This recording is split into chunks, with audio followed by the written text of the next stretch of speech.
We live in a world that loves a title. We are conditioned from the start to look for the person on the stage, the one with the official robes, the one who speaks with the most authority and draws the largest crowd. Our loving families, in their desire to guide us toward truth, often point us toward these figures: the celebrated pastor, the renowned televangelist, the best-selling spiritual author. We are taught to respect the collar, the degree, the platform. This deference is woven into the fabric of our religious communities. Whether we were raised in the hierarchical tradition like the Roman Catholic Church, where authority flows from a clear apostolic lineage, or in an evangelical setting where the charismatic, independent preacher can amass a devoted following, the title becomes a shorthand for credibility, a badge that we are taught signals access to truth. And so, two scenes can unfold side by side, creating a dissonance that many of us feel but struggle to articulate. On one side, there is the figure with the impressive title. They lead a megachurch or a thriving ministry. Their sermons are polished, their books are everywhere, and their public persona is one of unwavering conviction. Yet, in the quiet corners, a different story emerges. A life marked by scandal, by a hunger for wealth and influence, by a private conduct that contradicts the public message. This person, the Nazarene rabbi Jesus might say, comes in sheep's clothing, but inwardly is a ravenous wolf. On the other side, there is a person with no title at all.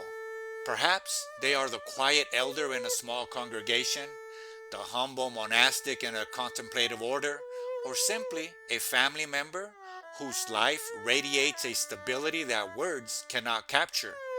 They do not seek a platform. They do not have a following. They are not hailed as prophets or teachers, but in their presence, something undeniable happens. A sense of peace settles in the room. Judgment falls away, replaced by a feeling of being fully seen and accepted.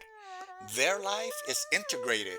What they believe and how they live are a seamless whole. They bear no banner, yet they emanate a light that feels more authentic than any spotlight. The stark contrast forces us to confront the core of a teaching from the Sermon on the Mount. In the Gospel of the Hebrew Matthew, chapter 7, verse 15 and 16, the Hebrew rabbi Jesus warns his followers, beware of false prophets who come to you in sheep's clothing, but inwardly are ravenous wolves. You will recognize them by their fruits. He then uses this immutable logic of nature. Grapes do not come from thorn bushes, and figs do not come from thistles. A good tree cannot bear bad fruit. A bad tree cannot bear good fruit. The implication is as simple as it is profound. The ultimate test of a guide is not their title, their eloquence, or their popularity. It is their fruit. But what constitutes this fruit? It is crucial to move beyond a vague sense of goodness or success. The Hebrew apostle Paul, in his letter to the Galatian churches, provides a luminous description of the fruit that grows from a life aligned with the Spirit: love, joy, peace, patience, kindness, goodness, faithfulness, gentleness, and self-control.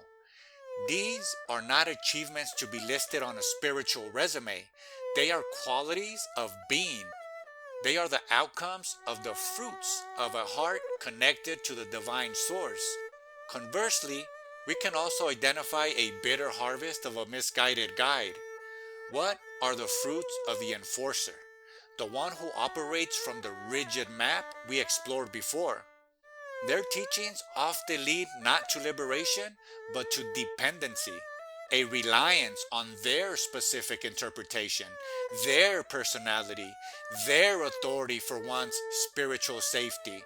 They cultivate fear, fear of outsiders, fear of doubt, fear of divine punishment for stepping out of line, fear God. Their systems enforce rigidity, valuing doctrinal purity over compassionate engagement. And this almost always blossoms into judgment, a dividing of the world into the saved and the condemned, with themselves as the arbiters. The ultimate fruit of the enforcer, as we saw, is the creation of more enforcers, followers who become even more zealous and rigid in policing the boundaries of their inherited faith. A true guide, however, bears the fruit of liberation. Their presence does not make us smaller or more afraid. It calls forth our own capacity for love and wisdom. They do not create clones of themselves, but encourage us to find our own authentic connection to the source. Their teachings withstand the test of time, leading those who listen toward greater love for others and deeper devotion to the core, life-giving truth, not to the teacher's own personality or institution.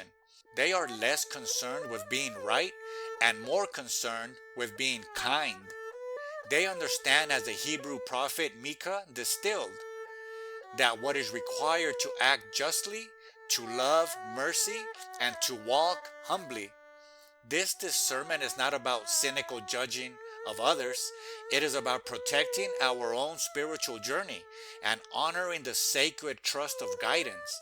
The ancient Hebrew scriptures are filled with warnings about false prophets who speak visions from their own minds, not from the divine source, and who tell people what they want to hear.